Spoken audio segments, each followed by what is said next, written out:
você diz, né, está engatinhando, é nova, né, em relação a muitas outras aqui em Recife, aqui em Pernambuco, e que certamente um dia teremos o prazer de presencialmente estarmos aí com vocês, conhecendo, né, a parte física da casa, né, porque agora já estamos conhecendo a parte espiritual, a parte moral, tão bem dirigida por esse nobre casal, né, que é a Cristiana e o seu marido, não é isso?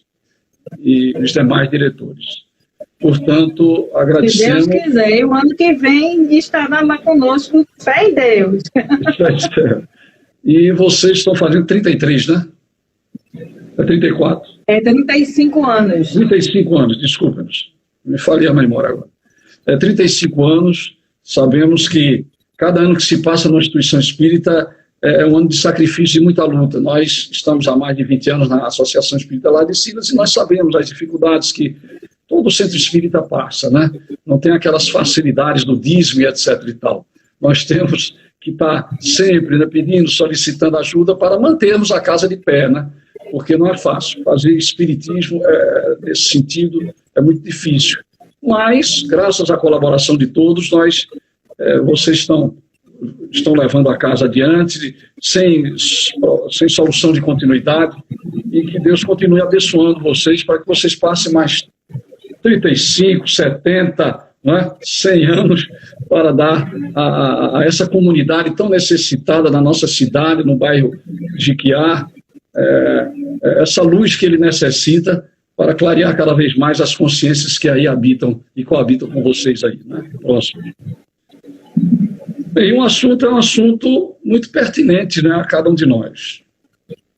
Porque é um assunto do qual, se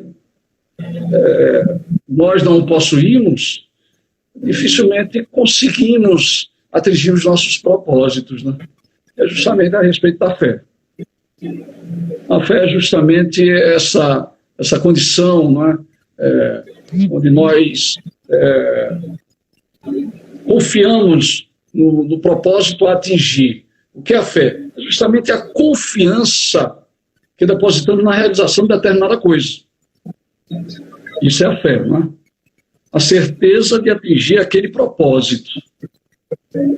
E como é uma virtude que é de tamanha importância para o bom andamento do nosso processo evolutivo, o Mestre Jesus jamais poderia ter deixado à parte esse assunto. Claro que ele teria que falar a respeito disso e concitar-nos a todos a pormos em prática essa fé.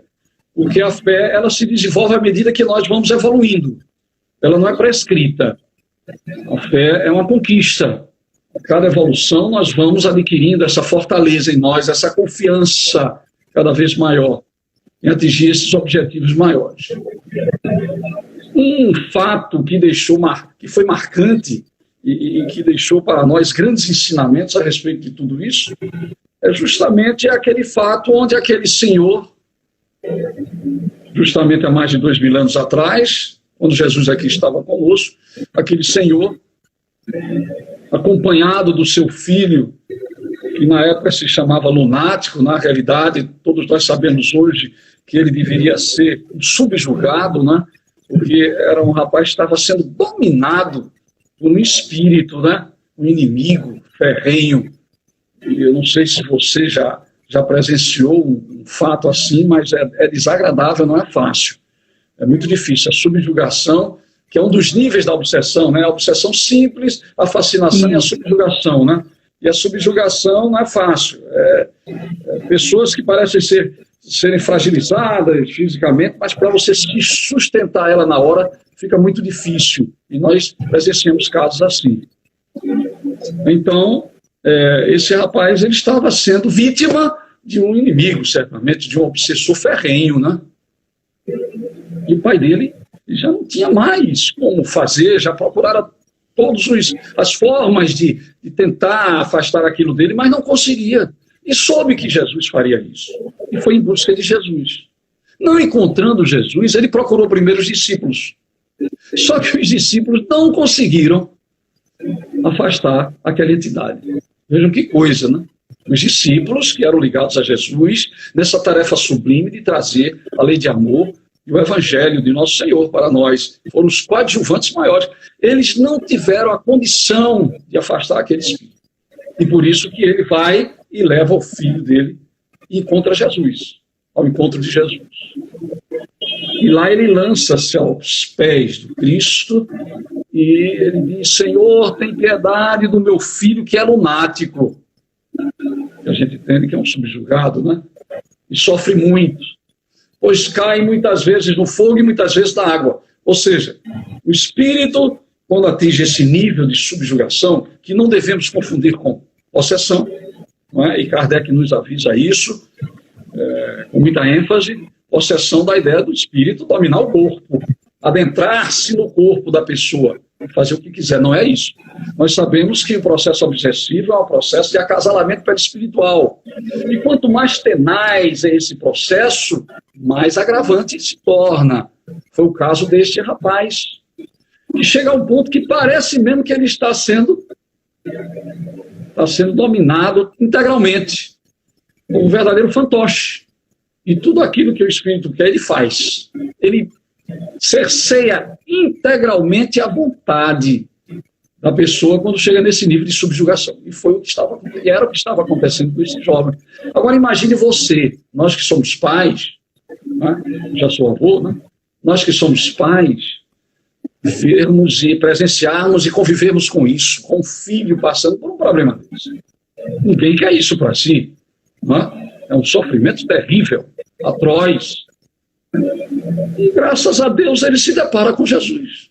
Mas ele reclama: eu apresentei-o aos seus discípulos, mas infelizmente eles não puderam curá-lo. Aí é quando Jesus, né, naquela forma enérgica e amorosa ao mesmo tempo, ele se utiliza de um termo, né? Ó, raça incrédula e depravada, até quando estarei convosco? Até quando vos sofrerei? Você veja como a coisa ainda estava, né, sensível nesse aspecto. Ele simbolizou justamente os seus discípulos, colocando a raça de incrédulo e depravado. Os discípulos que, pela convivência, já deviam ter noção do que eles deveriam fazer, né? Mas vacilaram, temeram. Aí ele diz: trazei-me cá o menino. E o menino é levado para ele, para Jesus. Jesus afasta, né, aquilo que eles denominam de demônio. Na realidade é um espírito sofredor. Eu não gosto de citar espírito imperfeito, porque todos nós somos. Parece que a gente quer se colocar acima, né? A gente diz: ele é um espírito imperfeito, como se a gente quisesse ser superior a ele. Eu não gosto desse termo. Eu gosto de dizer espírito sofredor. Era um pobre espírito sofredor que estava apenazando a vida daquele menino, né? E ele afasta aqueles espíritos. É claro que, para fazer isso, somente Jesus. Muitas vezes nós passamos tempos e tempos numa reunião mediúnica, até anos, para conseguir debelar uma situação semelhante a essa. E às vezes nem consegue. Esse caso de tratamento, porque vai depender muito também do auxílio de quem está sendo obsidiado. E muitas vezes isso não acontece. Ele já chegou a um ponto tal de uma influência tenaz tão profunda que pode levá-lo até, como nós conhecemos casos, ao suicídio. E nós sabemos disso. Porque ele já interfere e já faz com que a parte física, mental, seja afetada e danificada, né? Isso os espíritos nos falam, né? Então veja como a coisa se torna doentia e difícil, muito difícil, né? E aí os discípulos foram, né, viram aquilo acontecer, e depois que o Senhor sai, e certamente, claro, movido pelaquela sua confiança, a fé que ele possuía, né, os discípulos vão ao encontro do mestre. Em particular lhe perguntam: Senhor, por que nós não podemos expulsar? Por que nós não expulsamos o demônio? Ou o espírito, esse espírito é obsessor, né? Aí Jesus diz para ele: veja o puxavante de orelha que Jesus diz: por causa da vossa incredulidade, da vossa pouca fé. Pois em verdade vos digo, se tiveres a fé do tamanho de um grão de mostarda, direis a esta montanha: transporta-te dali para cá, ou daqui para lá, e ela se transportaria. e nada vos seria impossível. E ele fecha, né? Uma coisa que é muito importante também, principalmente nós que frequentamos reuniões mediúnicas e muitas vezes nos colocamos na posição de doutrinadores, né? Orientadores, porque para certa casta de espírito é necessário muito jejum e muita oração. Que coisa notável, né? Eu não sei se você conhece, se você já viu, já teve a oportunidade de ver, Cristiana, uma semente de mostarda. Uma vez eu fui fazer uma semente de mostarda. Ah, sim, já. Mas é de um tipo tão pequenininha que se você não tiver cuidado, você perde ela. Eu fiz uma experiência em um centro lá em Olinda e levei um saquinho de semente de mostarda. Não devia ter levado muita, porque são muitas, porque ela é muito pequenininha. Aí saí distribuindo entre os assistentes, porque eu ia falar sobre esse assunto. E na hora de eu colocar para mostrar a semente de mostarda, cadê que ninguém via? Ninguém via mesmo, porque é muito pequena. É a mais diminuta de todas as sementes. É a semente de mostarda. Você vê, uma semente de mostarda. Jesus não condicionou, não é? A transposição dessas montanhas que nós vamos realmente aqui esclarecer o que sejam essas montanhas, né? Um caroço de jaca, um caroço de manga, ele colocou na menor de todas as sementes. Coisa extraordinária, né? Que desse tamanho já é suficiente para nos auxiliar a superar todas e quaisquer dificuldades. Que coisa extraordinária, né? E, ao mesmo tempo, ele nos chama a atenção para que nós procuremos proceder dignamente no campo moral, porque esse jejum que ele fala aí, para certas castas de espíritos, é necessário muito jejum e muita oração. Jejum aí é você procurar afastar de você aquilo que lhe impede, ou que nos impede a sermos uma criatura boa, um homem de bem, um homem de moral. Esse é o jejum que temos que fazer constantemente. É a nossa luta incessante contra as nossas más tendências e inclinações. E por isso que, principalmente um doutrinador, ele tem que ser muito mais ainda. Ele tem que se cuidar muito mais para depois não passar por certas coisas como muitas vezes acontece o espírito passar na cara dele e dizer, mas rapaz, você está aí, eu vi o que você fez ontem, eu vi. Não é isso que pode acontecer? E cobrar dele por conta do mau comportamento, por ele não ter jejuado, não ter afastado de si o mal e se alimentado com as coisas boas, para dar a ele a força necessária a fim de que ele moralmente possa ser superior àquilo que está ali acontecendo. E muita oração, obviamente. Mas é como nós tínhamos falado, né? A fé, ela realmente é aquela confiança que nós depositamos em uma determinada coisa, a certeza de atingir um determinado fim. Vimos essa passagem de Jesus, que é muito contundente, que é muito importante, porque nos chama a atenção, né, do grau, né, de importância da fé, que não precisa ser tão grande, é preciso ser apenas um minúsculo grão de mostarda para que nós possamos superar. Mas, por incrível que pareça, parece que nem esse grão de mostarda ainda nós conseguimos desenvolver em nós em relação à própria confiança. Não é interessante isso? Por quê? Porque em determinados momentos nós vacilamos, né? Nos mostramos inseguros. Qualquer coisinha que acontece, a gente já vacila. A gente já balança. É isso, por isso que ele vai chamar a atenção mais adiante. Isso, gente, tudo isso está no Evangelho, capítulo 19. A fé transporta montanhas. É notável, né? Notável. Tudo que foi bem delineado, bem codificado por Kardec, e tendo todo o apoio, né, dos espíritos comandados por Jesus, espírito de verdade, foi notável, né? É um tesouro que nós temos em mãos.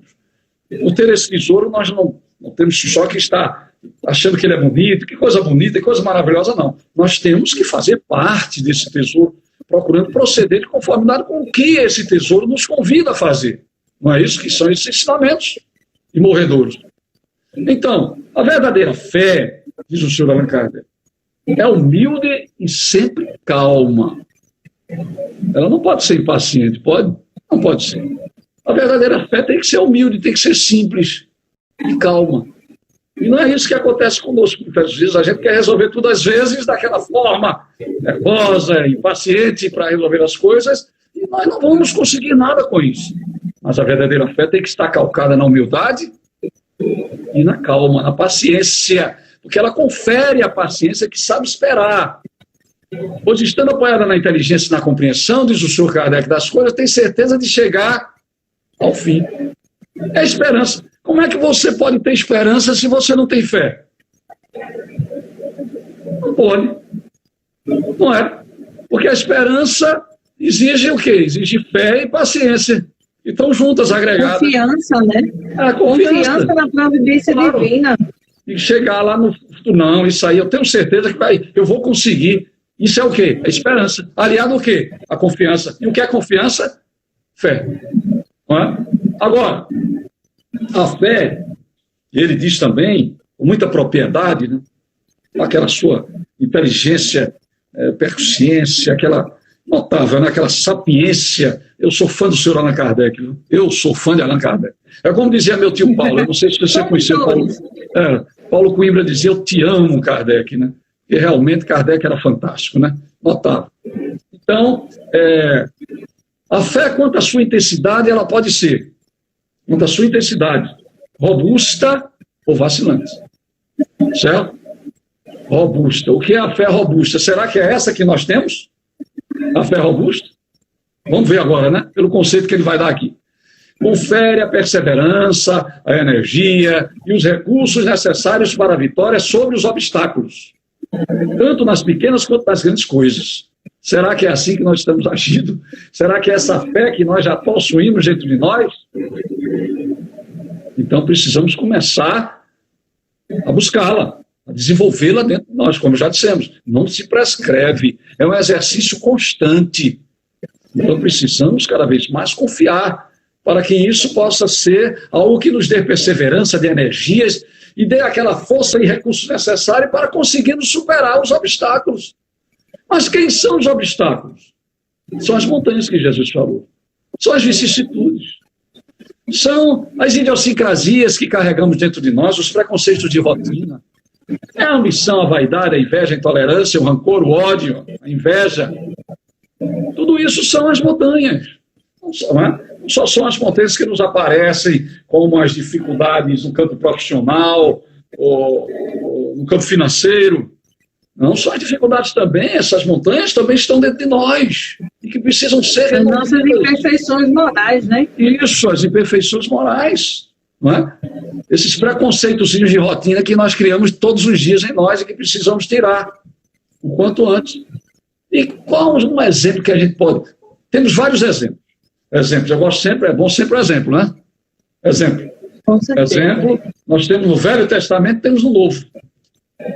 De pessoas que deram exemplos notáveis de fé. Como Noé. Noé foi orientado, porque ele foi receber orientação do mundo espiritual, de que haveria um grande dilúvio naquela região.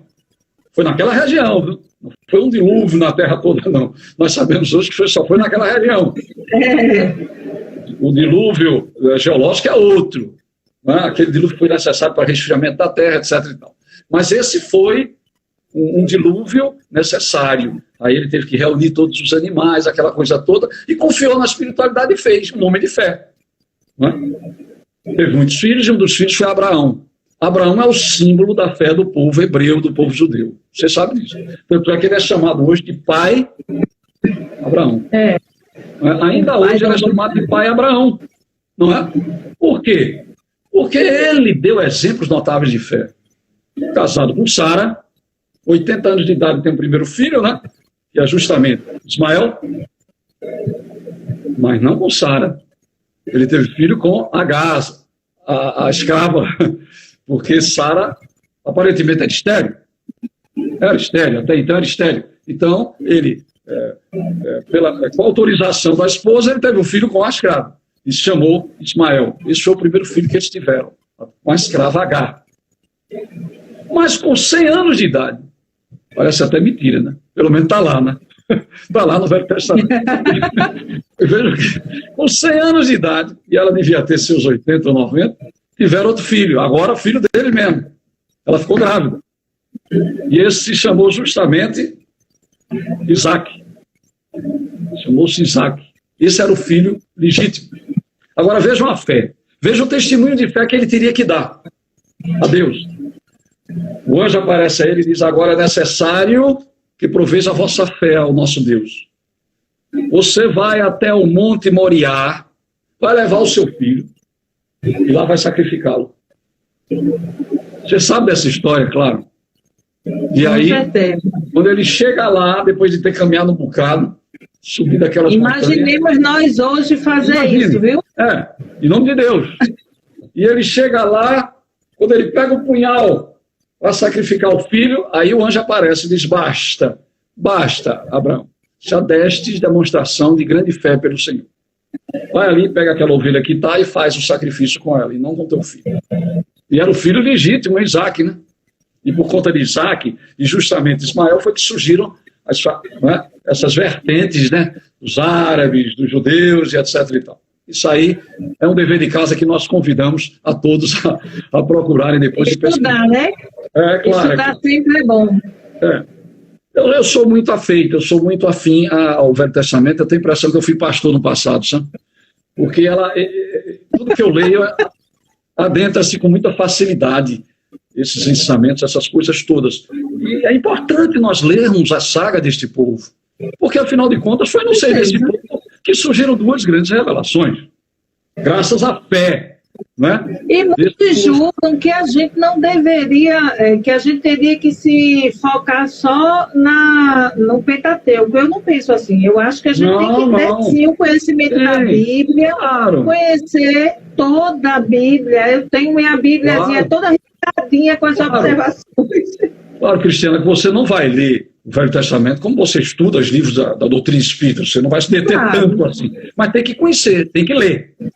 Pelo menos tomar conhecimento do que aconteceu. Eu concordo com você em gênero e número e grau. Claro, tem que conhecer, isso é importantíssimo. Somente nós que divulgamos a doutrina espírita, né? Então, o Novo Testamento tem muitos exemplos. Aí são exemplos de fé robusta e extraordinários, né? A fé extraordinária de Isabel e de Zacarias. Não é? A gente sabe, Isabel estéril. Zacarias sempre ia ao templo de vez em quando, oferecia incenso e aquela coisa toda. Mas depois ele iria dar também exemplo de um vacilo em sua própria fé, que nós vamos citar justamente quando falamos da fé vacilante. Mas até então ele deu exemplo de fé. Tanto é que um anjo diz a ele: a tua oração foi ouvida, Zacarias. A mulher ficará grávida, terá um filho e porás o nome de João. Pronto. Então, vejam, até então ele... Mas depois, lá pelo fim do diálogo, a gente vai ver que houve um vacilo. Não é? A gente sabe que ele ficou mudo por isso. Mas a gente deixa quando a gente for falar da fé vacilante, né? Mas a fé de Maria, mãe de Jesus, a nossa querida Mãe Santíssima, que fé extraordinária, né? Que espírito notável, que eu considero, depois de Jesus, o maior espírito que a humanidade já teve. Isso é uma opinião minha. Tem nada... Porque ver o seu filho passar por tudo aquilo e ela acompanhar tudo e em nenhum momento agredir, blasfemar, não tem como ali, confiante, firme. Sempre firme, né? Nós tivemos até uma live com Silvinha, doutora Silvia, falando sobre isso, né? Tivemos também com Vicente e Paulo, também falamos sobre Maria, foi no mês de maio. Então, Maria é fantástica, é sine qua non, como se diz, né? O maior espírito depois de Jesus para mim, né? A gente vê a fé de Simeão, aquele velhinho que esperou Jesus chegar lá com poucos dias de nascido, para confirmar que ali estava o Cristo, orientado pela espiritualidade. Isso é fé, isso é confiança naqueles que orientavam ele. Ana profetiza também a mesma coisa, que veio confirmar. Ana ficou viúva logo cedo, casou-se ficou cedo, logo viúva e ficou sempre, né, recebendo orientações até esse momento também da chegada do Cristo lá no templo, né, para ser apresentado ao altar, né, do templo, né. Uma mulher cananeia, que era uma mulher estrangeira para eles, e que vinha com a filha com o mesmo problema daquele filho, daquele senhor que nós falamos há pouco, um problema de subjugação. Mas os discípulos: não, vá para lá, você vai importunar o Cristo. Aí o Cristo vai até ela e diz: não, deixa, eu vou falar com ela. Aí ele diz: Senhor, certamente ela sabia, né, da capacidade de Jesus. Minha filha está sofrendo esse problema. lunática, está endemoniada. Eu queria que curasses ela. Ela disse, minha querida, o meu alimento são para o meu povo, né, para os meus cachorrinhos. Aí ela olha para Jesus e diz, mas os cachorrinhos também, não, é para o meu povo e não para os cachorrinhos. Ela diz, mas os cachorrinhos também comem da migalha que cai da mesa do Senhor. Quando ela diz isso, né, ela retratou uma confiança, uma compreensão notável que fez com que Jesus dissesse, botou a mão em cima da filha dela e a filha ficou curada e disse, vai porque a tua fé curou. Coisa extraordinária. A compreensão, né? Coisa extraordinária da fé desta mulher que não participava, não era do povo hebreu, era uma mulher cananeia, era uma mulher estrangeira. A gente vê a fé de Pedro demonstrar várias vezes uma fé também notável, robusta, mas também às vezes demonstrar uma fé vacilante, como nós vamos dizer, né? Pedro dá o testemunho quando Jesus pergunta quem diz os homens que eu sou.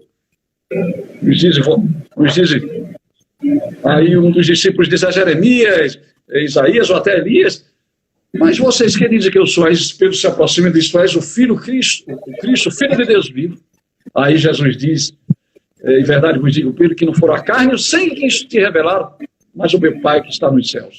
Porque tu és pedra e sobre essa pedra erguerei minha igreja e sobre ela não prevalecerão as portas do inferno. Então vejam a fé que Pedro teve nesse momento. Fé robusta. A fé de Paulo, né? A fé de Paulo.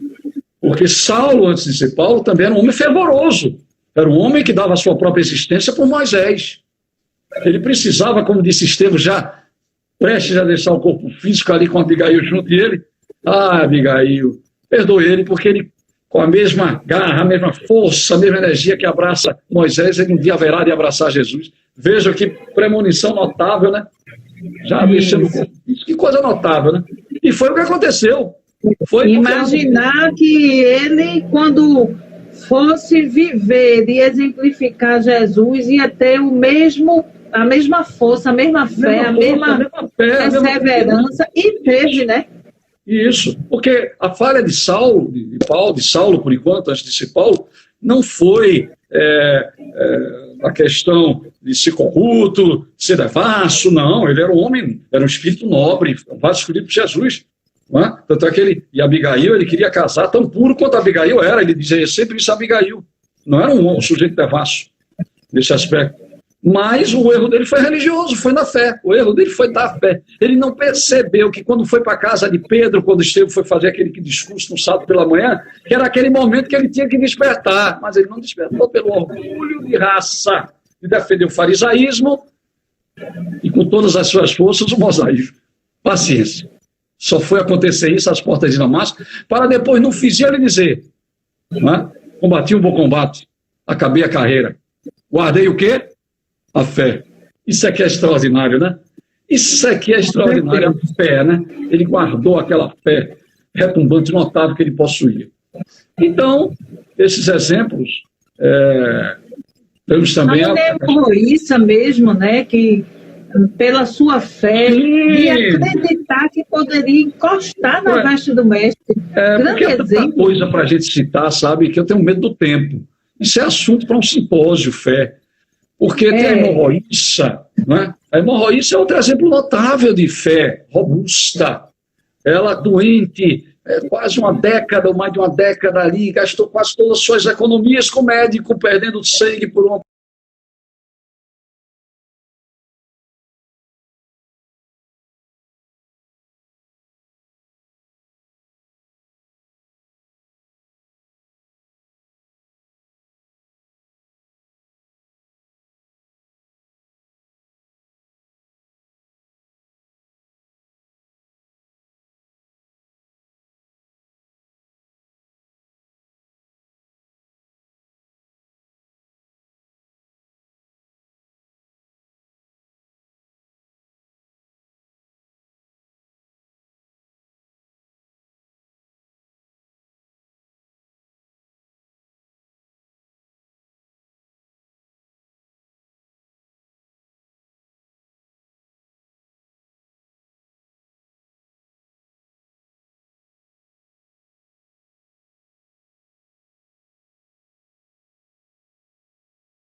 falou sobre isso hoje no semestre. Muito bom mesmo hoje pela manhã e pela tarde também, né? Muito bom. Então, nós temos a fé vacilante agora. E agora a fé vacilante? Falamos, sim, vamos falar também da fé. Eu sei que você está aí na sua cabeça. E o centurião romano? Vou falar mais adiante. Tenha calma que eu vou falar mais adiante.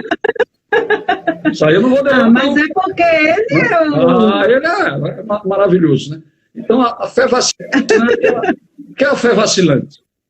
Ela quer a que produz o quê? Incerteza, hesitação, insegurança, e que se aproveita dos adversários que queremos combater, que devemos combater. Ela nem sequer procura os meios de vencer, diz Allan Kardec, porque não crê na possibilidade de vitória.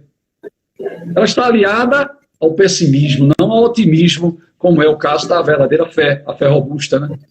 Insegura, ela sente a sua própria fraqueza.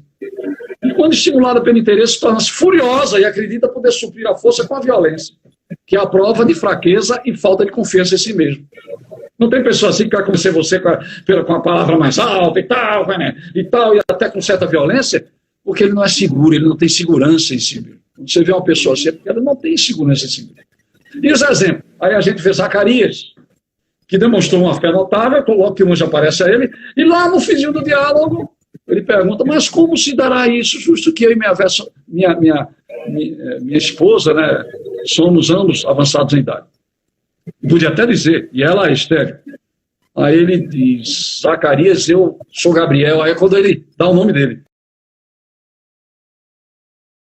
Que assista à direita do Senhor. E por que duvidastes? Ficarás mudo até que tudo isso ocorra. Olha, duvidaste. Ele vacilou. Então Zacarias vacilou. E quantas vezes Pedro vacilou? Quantas vezes? Pedro vacilou numa ocasião que estava todo mundo no barco. E de repente aparece aquela silhueta andando no mar. E tem uma alma. Isso, aquilo é uma alma. Meu Deus, é uma alma. Aí Pedro diz, não. Só quem pode fazer isso é o Senhor. Eu tenho certeza que é o Senhor. Quer ver? Senhor, és tu, Senhor? Sim, Pedro. Posso ir até aí? Pode, então vem. E ele foi. E ele começou a andar sobre as águas também. Veja que coisa notável, né? O que acontece conosco, muitas vezes entusiasmado, a gente vai caminhar pelas águas, aí dá um soprozinho maior, uma tempestadezinha, um vento mais forte no cangote de Pedro, e Pedro ficou assustado e afundou. Não é o que acontece com a gente. A gente vai para a instituição, ouve um orador falando, se entusiasma, agora eu vou, agora eu me levanto de vez. Aí chega em casa e o menino meteu a bola na televisão e quebrou. Aí, ó, o torno giratório vai lá para baixo e acabou-se, meu amigo. Acabou-se, Zé Fini. Não é? Surgem os problemas e a gente afunda. Aí Jesus tira ele e diz, homem de pouca fé, até quando crereis, até quando estarei convosco? Então vejam exemplos. Pedro, né? Pedro que era o líder maior, né? Judas também, né? Teve aqueles vacilos dele. Tomé, quando Jesus volta depois, né? Iria passar 40 dias materializado entre nós. Tomé também duvida, porque Jesus apareceu, ele não estava, não, eu só posso crer se eu pegar nas chagas dele. E quando Jesus aparece outra vez, aí Jesus mostra assim, ele se ajoelha, pega nas chagas, mestre, meu Senhor, e começa a chorar.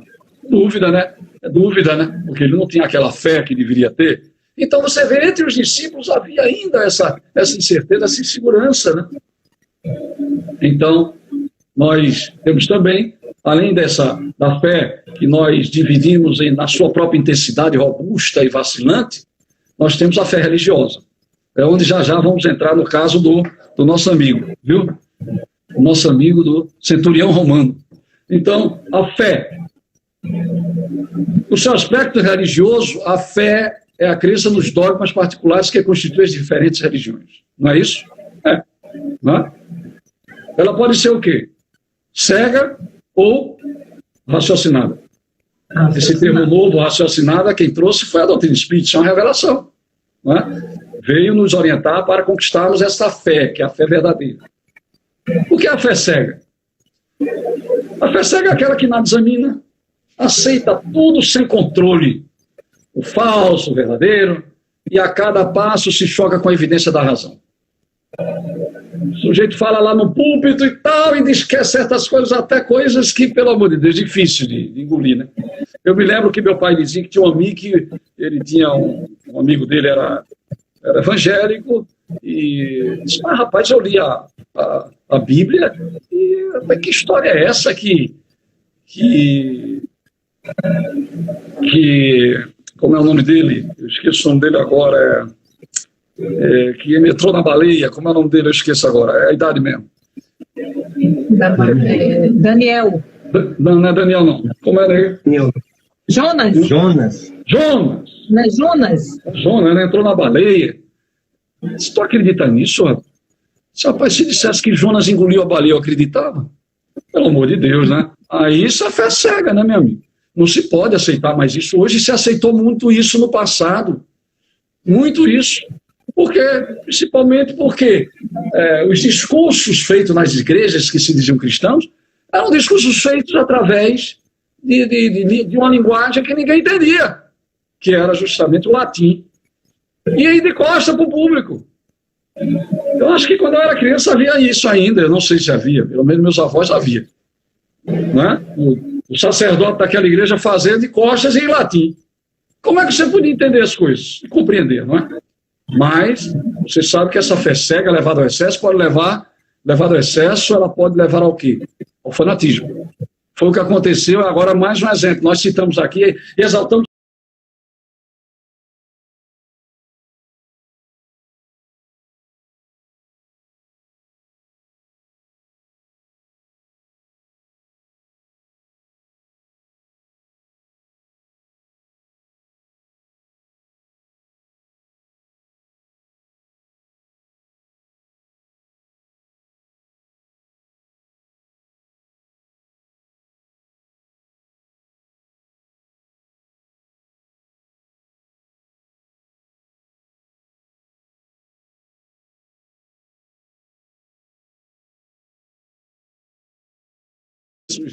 justamente esse alerta por conta de tudo que ele iria passar, então. Então, levado ao excesso leva ao fanatismo. E é isso que nós vemos por aí. Não é? Quantos exemplos de fé cega e o fanatismo atuando por aí. Por quê? Porque o homem abdica de uma das mais preciosas prerrogativas quando ele se utiliza da fé cega, que é raciocínio e o livre-arbítrio. Raciocínio, ó, isso aqui foi feito não é para colocar chapéu, não. É para raciocinar, para pensar. E é isso que a doutrina espírita vem nos trazer. Então, o Kardec dizendo, preconizar a fé cega sobre uma questão de crença é confessar a impotência para demonstrar que se está com a razão. A fé cega não é mais deste século. Ele falando no século XIX, viu? Se não era daquele século, então não pode ser mais nem agora. Porque já passou o 20 e agora estamos no 21. Não é? Pois é. É outra fé. Qual outra fé? Nesse sentido religioso? É a fé raciocinada.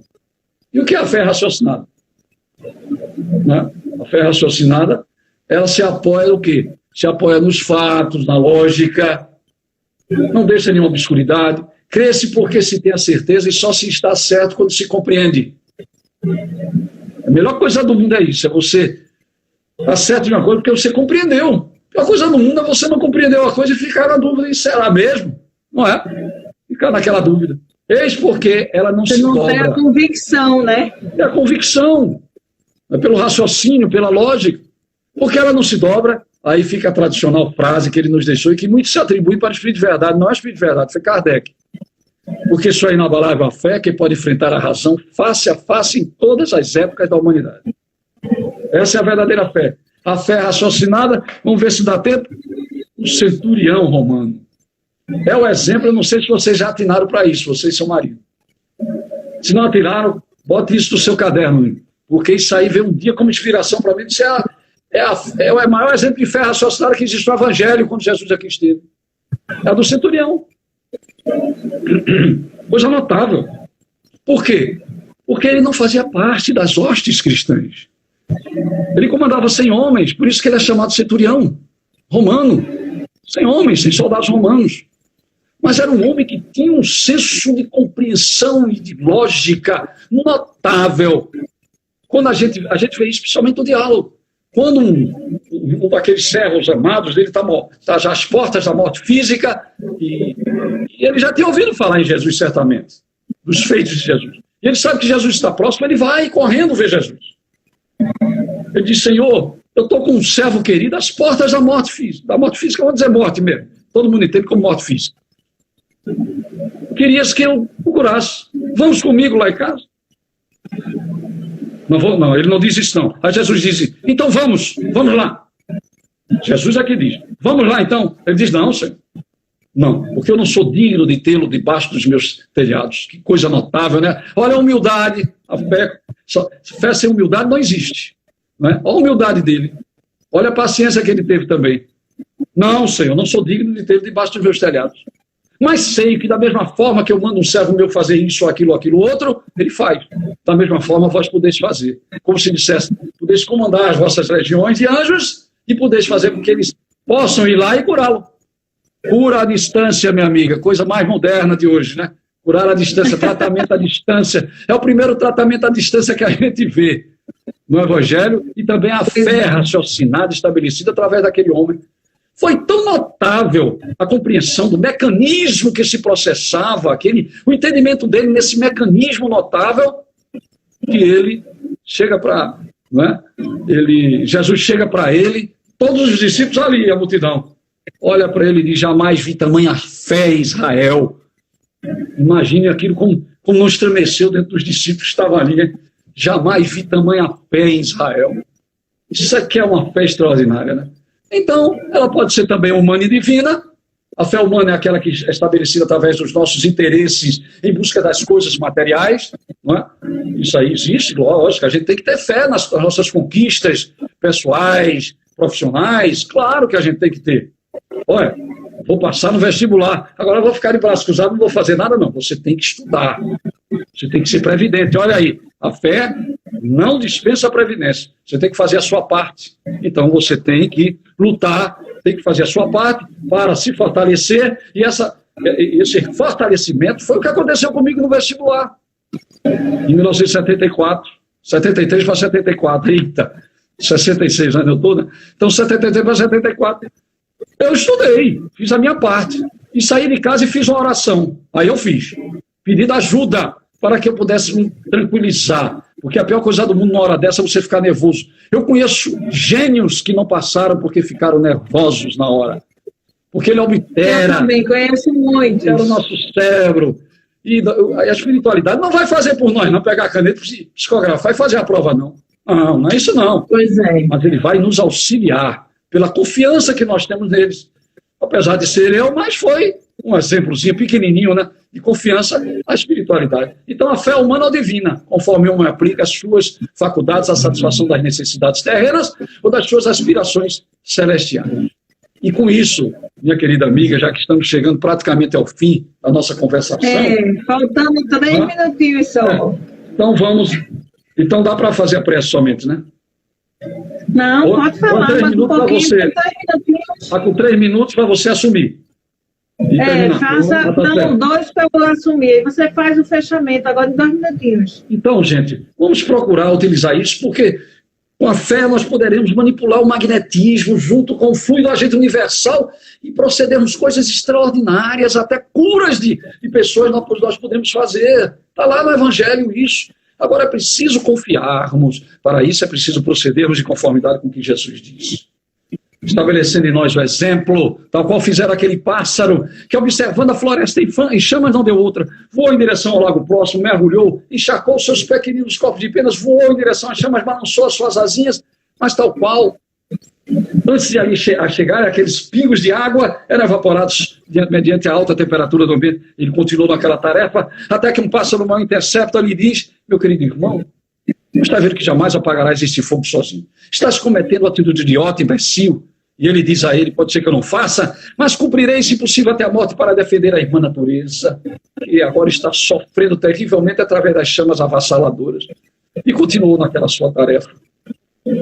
Até que observaram por milhares de pássaros que ali passavam, que atentando para o seu exemplo, reuniram-se num milhão de revoada, mergulharam no lago próximo, encharcaram seus pequeninos corpos de penas, voaram em direção às chamas, balançaram as suas asinhas, e uníssonos conseguiram definitivamente apagar as chamas que abrasavam a irmã natureza.